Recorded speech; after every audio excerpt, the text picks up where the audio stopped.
चौथे पांचवें लेक्चर में इफ एल्स में पहुंची जाते हैं, तभी स्विच पढ़ाया जाता है ना। देखो प्रॉब्लम पता क्या होती, इफ भी अच्छा स्विच भी अच्छा। जब प्रोजेक्ट बना रहे हैं, जो काम इफ से अच्छे ढंग से होने वाला था हमने स्विच यूज कर दिया, तो वहां स्विच की ड्रॉबैक हो। कोई काम ऐसा तो स्विच से अच्छे ढंग से होने वाला था और हमने इफ यूज कर दिया, तो वहां इफ की ड्रॉबैक हो। अब क्वेश्चन है कहां इफ यूज करना, कहां स्विच। आप बोलो हम तो ये है, हाथ चढ़ जाना चाहिए प्रोग्राम में, इफ याद आ गया देखा जाएगा, आउटपुट आनी चाहिए फिबोनाची सीरीज, बाकी जाए बाहर में कैसे किया कैसे नहीं किया वो समझे जिसको प्रोग्राम मैंने दिया बना। यही होता है और क्या है, कोड ऑप्टिमाइजेशन भी होती है। पता आप लोगों को कोई चीज, जब कंपनी में काम करते हैं बच्चे, कोड रिव्यू होते हैं। जैसे आपने प्रोजेक्ट बनाया, सीनियर बंदे कोड रिव्यू करते हैं, उसमें यही चेक होता है कहां फॉर, कहां व्हाइल, कहां इफ, कहां क्या क्या चीज यूज हुई। तो अगर मैं इसका आंसर दूं बच्चे, अगर कोई पूछे, पहली बार जो क्वेश्चन पूछता है ना कोई, उसे समझाना नहीं होता, उसे आता है technical point two point answer देना होता है। तो इफ और स्विच में क्या फर्क है,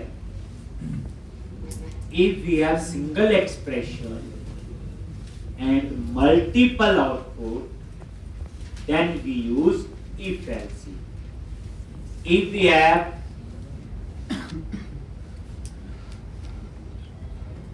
मैंने उल्टा बोल दिया,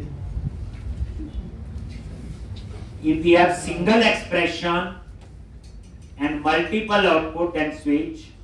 If we have multiple expression and multiple output, then if else. If we have single expression, multiple output, then we use switch. If we have multiple expression and multiple output, then we use if else. इसका meaning क्या हुआ, देखो जैसे आपको बोला जाए grade A है तो ये काम हो, ग्रेड बी है ये काम हो, तो single expression multiple output, then वहां यूज करते हो आप स्विच। मल्टीपल एक्सप्रेशन जैसे if amount greater than this and amount less than this, then do this. Else if amount greater than this and amount less than this, then do this. तो वो क्या होगी, multiple expression हुई ना, कि जो amount इतने से ज्यादा है उतने से कम है, उनको इतना डिस्काउंट, कुछ भी हो सकता है वो। Multiple expression and multiple output, then we use if else. चलो ये भी समझ आ गया। पंगा कब होता है, मान लो एक ग्रेड वेरिएबल है, ग्रेड ए है तो ये काम होना चाहिए, ग्रेड बी है तो ये काम होना चाहिए, ग्रेड सी है तो ये काम होना चाहिए।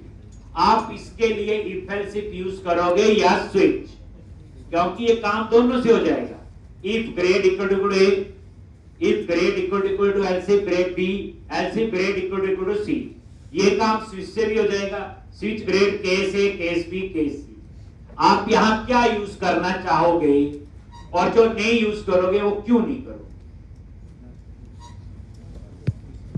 एग्री है, हम यहाँ स्विच यूज करते हैं, इफ यूज करेंगे तो क्या प्रॉब्लम है? जी कोड ज्यादा लिखना पड़ेगा, डेवलपर का काम तो कोड ही लिखना बच्चे। और बोलो सर, इतनी सारी कंडीशन चेक करेगा आज स्विच में एक बार होगी सर।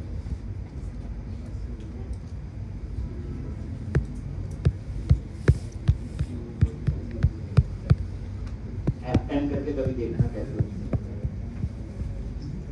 और बोलो, देखो F10 में इतनी अच्छी चीज बताई है, कंफ्यूजन दूर हो गया।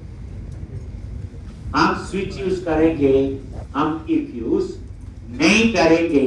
इसके पीछे रीजन है, देखो किसी मेंबर को बार बार एक्सेस करना भी परफॉर्मेंस को स्लो करता है।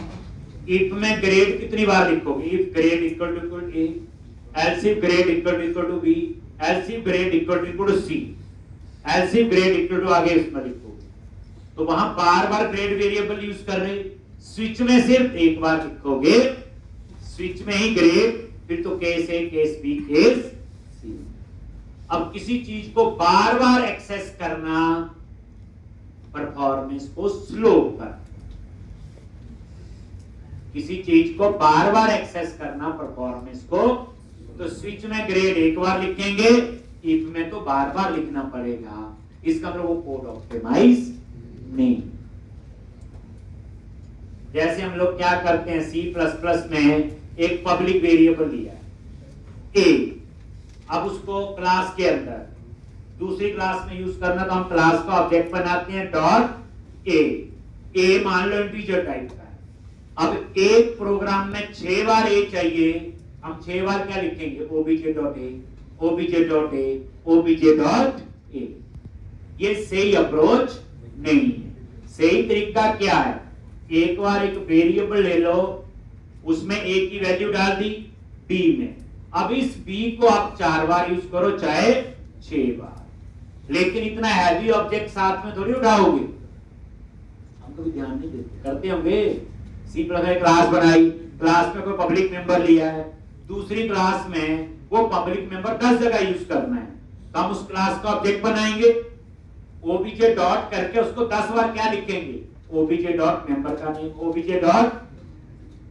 सिंपल बात है बच्चे, आपको बोला दौड़ो और आपकी पीठ पे 10 किलो का बैग रख दिया और एक की पीठ पे कोई बैग नहीं है, कौन तेज दौड़ेगा? एक तो बैग वाले की क्या हालत होगी, क्योंकि ओबीजे वो हैवी ऑब्जेक्ट साथ में उठा के चल रहा है। पहली तो सिर्फ एक ही चाहिए,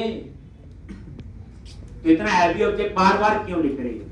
तो किसी कोड को बच्चे बार बार एक्सेस करना भी परफॉर्मेंस को स्लो करता है। चलो ये तो पहुंच गया, मैं पैसिव स्विच में पहुंचते रहेंगे, थोड़ा थोड़ा बताते रहेंगे तो पता होगा। चलो एमबीसी पढ़ने जा रहे, मॉडल व्यू कंट्रोलर। तो एमबीसी से पहले प्रोजेक्ट मॉडलिंग पता होनी चाहिए। सुना हुआ 2 tier architecture, 3 tier architecture, N tier architecture सुना हुआ? जो हमने अभी प्रोग्राम कंप्लीट किया वो कौन सा आर्किटेक्चर? 2 टायर था, 3 टायर था या N टायर था? इतना बता, हमने यूज भी कर लिया कोई ना कोई और हमें पता भी नहीं कौन सा था। तो एमबीसी से पहले हमें प्रोजेक्ट मॉडलिंग का थोड़ा पता होना चाहिए। एक सबसे पहले 2 टायर आर्किटेक्चर, टायर TIER, दूसरा लिख देना कहीं। एक जैसे 2 टायर आर्किटेक्चर में क्या होता है? एक होती बच्चे डेटाबेस टायर। क्या होती है? Database tyre. इसमें डाटाबेस, टेबल, स्टोर्ड प्रोसीजर, जो भी डाटाबेस का काम जाम है वो जिसमें आता है वो होती डेटाबेस टायर, जो आज की डेट में हमें आती है नहीं। आज मैं बोलूं जो टेबल बना सकते हैं, स्टोर भी बना सकते हैं, इतना तो आ ही गया। और उसके बाद दूसरी होती है आपकी प्रेजेंटेशन टायर। क्या होती है प्रेजेंटेशन टायर? अभी हम क्या करते हैं बोलो? जो डाटाबेस टायर है उसे प्रेजेंटेशन टायर में एक्सेस करते हैं। अभी आप देखो, लॉगिन वाला पेज बनाया, लॉगिन की जो स्क्रीन बनाई, दैट इज प्रेजेंटेशन टायर ही है। Log user name, password, login का बटन, लेकिन उसके कोड फाइल में हमने सीधा डाटाबेस को एक्सेस किया, वही लिखा, स्टोर की का नाम, क्वेरी वही लिखते हैं, cmd.command text वगैरह सारा कुछ लिखते हैं वहां पे। इसका मतलब क्या हुआ? हम डाटाबेस को डायरेक्ट कहां एक्सेस करते हैं? Presentation tier. कहां पे?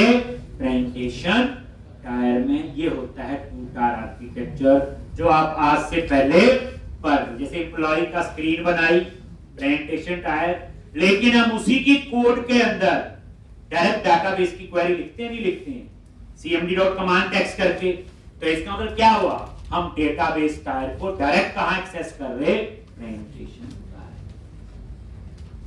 समझ आई बात?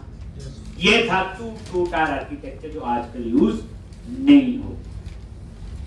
ठीक, अब आ जाओ 3 टायर आर्किटेक्चर, उसके बीच में एक मिडिल टायर होती है। मिडिल टायर बोलता है, कोई बिजनेस टायर बोलता है, कोई बिजनेस लॉजिक लेयर बोलता है।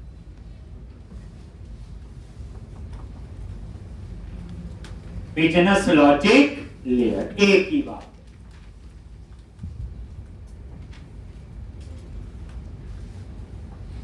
ये एमबीसी की तैयारी हो रही है।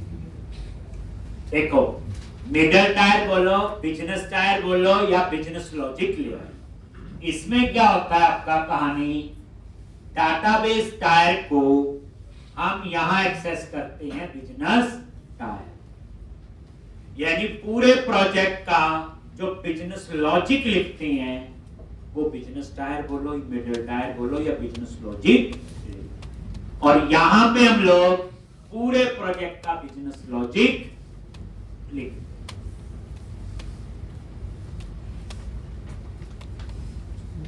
हैं। एक पूरे प्रोजेक्ट का बिजनेस लॉजिक यहां लिखते हैं।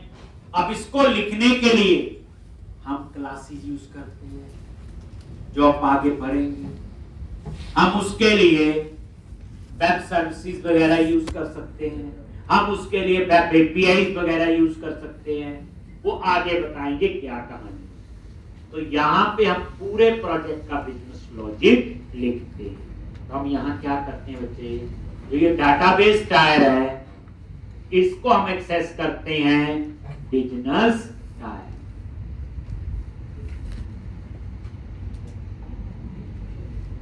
और ये जो बिजनेस टायर है इसको एक्सेस करते हैं हम लोग प्रेजेंटेशन टायर।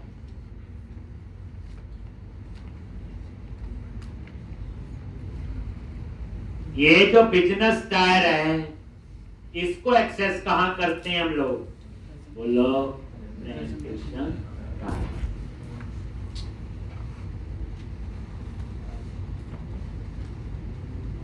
तो ये जो बिजनेस टायर है इसको हम कहां एक्सेस करते हैं, presentation tier. Database tyre, business tyre और प्रेजेंटेशन टायर। ठीक, तो यहां पे डाटाबेस टायर को एक्सेस करते हैं बिजनेस टायर में, और बिजनेस टायर को हम एक्सेस करते हैं प्रेजेंटेशन टायर में। ये होता आपका 3 टायर आर्किटेक्चर। प्रेजेंटेशन टायर में हम सीधा डाटाबेस टायर को एक्सेस नहीं करते, डाटाबेस सीधा एक्सेस नहीं करते, इसमें बीच में एक मिडिल टायर होती जिसमें पूरे प्रोजेक्ट का बिजनेस लॉजिक लिखा होता है, हम उसको एक्सेस करते हैं प्रेजेंटेशन टायर में। तो ये बन गया 3 टायर आर्किटेक्चर, जो आजकल सबसे ज्यादा यूज हो। एक इसी तरह से मान लो एक और सर्वर है, सर्वर 1, एक और सर्वर है, सर्वर 2,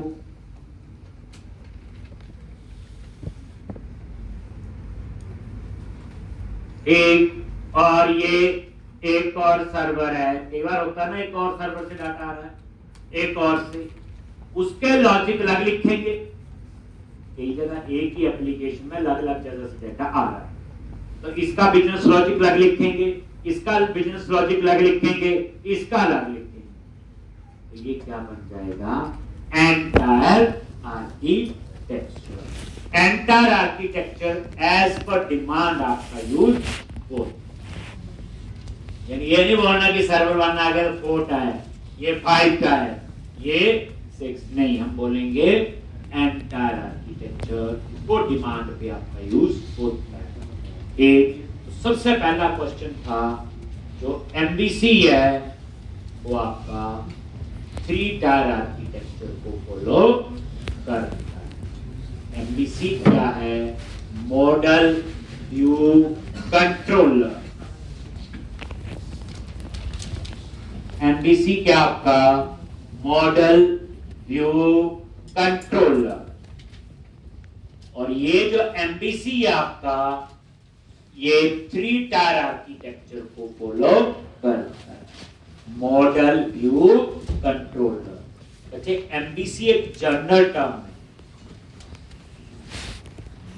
क्वेश्चन आता MVC in which language, which technology? तो आप बोलेंगे इन ASP.NET, MVC इन PHP, जावा, पाइथन। ये हर लैंग्वेज में होता है बच्चे। आर्किटेक्चर सेम है, थ्योरी सेम है, जो चीजें समझाऊंगा लॉजिकली सेम होगी, बस सिंटैक्स का अपना होगा। तो इसलिए इसका आना जरूरी है। 1 महीने से ज्यादा टाइम हमने इसी पे लगाना है। MVC की पूरी मास्टरी होनी चाहिए। कल को बच्चे पाइथन करते हैं, जेंगो फ्रेमवर्क है, वो टोटली MVC। जिस बच्चे ने MVC पढ़ा होगा वो उसमें काम कर सकता है। कल को वो PHP में जेंट कोऑर्डिनेटर ये होते हैं, इनके लारावल ये फ्रेमवर्क MVC। जिसने ये पढ़ा वो उसमें काम कर सकता है। ऐसे जावा भी होती है। तो इसलिए इसको आप कंसीडर करो कि कॉमन है। तो मॉडल व्यू कंट्रोलर ये 3 टायर आर्किटेक्चर को फॉलो करता है। तो ये मॉडल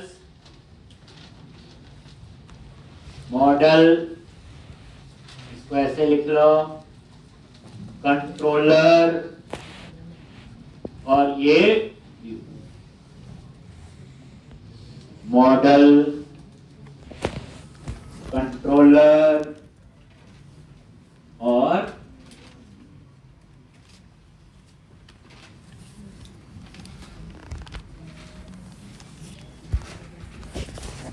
URL www.abc.com, yahoo.com। और वो रिक्वेस्ट किसके पास जाएगी? कंट्रोलर के पास। सीधा ही किसको हिट करेगा? कंट्रोलर।